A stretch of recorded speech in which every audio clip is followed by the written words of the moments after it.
লগতে সম্মানীয় জিলা উন্নয়ন আয়ুক্ত মহোদয়, জিলা ভাৰপ্ৰাপ্ত জনসংযোগ বিষয়া মহোদয়, লগতে ধেমাজি জিলাৰ আটাইকেইটাৰ প্ৰেছ ক্লাবৰ সন্মানীয় বিষয়ববীয়া, জিলাৰ তথা ধেমাজি প্ৰেছ ক্লাবৰ সন্মানীয় সভাপতি কৰি প্ৰেছ ক্লাব আটাইকেইটাৰ বিষয়ববীয়াৰ লগতে মোৰ সতীৰ্থবৃন্দ, প্ৰথমে মই সকলোকে ৰাষ্ট্ৰীয় প্ৰেছ দিৱসৰ উপলক্ষে আন্তৰিক শুভেচ্ছা জ্ঞাপন কৰিছোঁ।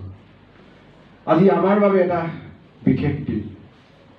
এই বিশেষ দিনটো বাবেই 1956 চনতে ভাৰতীয় প্ৰেছ আয়োগে প্ৰেছ কাউন্সিল গঠনৰ বাবে পৰামৰ্শ আগবঢ়াইছিল আৰু তাৰ বাবেই সেই দিনটোৰ পৰাই ভাৰতীয় সংবাদ মাধ্যমৰ পেছাদাৰী সাংবাদিকতাৰ তথা যি নৈতিকতা সেই দিনটো আজিৰ দিনটোলৈ উপনীত হৈছে। গতিকে অতি গুৰুত্বপূৰ্ণ দিন।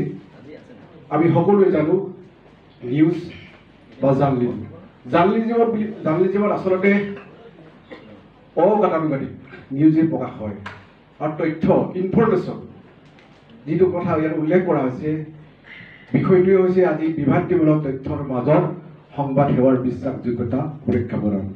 ইনফৰমেশ্যন ডাটা আৰু ইনফৰমেশ্যনৰ ভিত্তিতে এটা নিউজ প্ৰস্তুত কৰা হয় সংবাদ মাধ্যমে বা সংবাদ গোষ্ঠীয়ে, আৰু সেই ইনফৰমেশ্যনটো হ'ব লাগিব শুদ্ধ, নিৰপেক্ষ, তথ্যৰ ভিত্তিত আধাৰিত হ'ব লাগিব। কিন্তু শেহতীয়াকৈ ডিজিটেলৰ যুগত, গ্ল'বেলাইজেশ্যনৰ যুগৰ সময়ত কিন্তু এতিয়া সেই তথ্যসমূহ অমাত বিভাগ হোৱা দেখিবলৈ পোৱা গৈছে। আমি নিজে আজি এই দিনটোত আত্মসমালোচনা কৰিবলগীয়া হৈছে। যদিও আমি যুগে যুগে নিষ্পেষিত হৈ আহিছোঁ, শোষিত হৈ আহিছোঁ, বঞ্চিত হৈ আহিছোঁ, তাৰপিছতো কিন্তু আমাৰ